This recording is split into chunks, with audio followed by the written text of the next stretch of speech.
A winter storm warning is in effect, with more than 10 inches of rain in parts of the Chicago area by noon, with more snow expected by evening.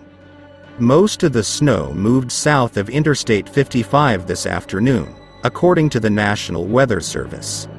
More than 9.5 inches were recorded at Midway Airport, 10.5 inches at Oak Lawn and 9.8 inches at Homewood. The totals were lower on the north side, but still significant. It was 8.2 inches in the Lake View area by noon, and 5.6 inches at O'Hare Airport. Some of the lowest numbers were in the northwestern suburbs, Moreton Grove and Schaumburg, both at 3.6 inches. We can have winter systems that make a dramatic difference in a small area. National Weather Service meteorologist Matt Friedline said. This one just happens to bisect the Chicago subway area. The system shut down around 6 p.m., but the area won't stay dry for long.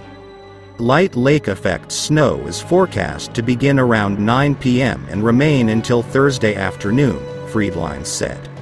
It will be from time to time as nature has a lake effect. But it will build up due to sub-zero temperatures, he said, and another 1 to 4 inches is likely to show up by Thursday afternoon.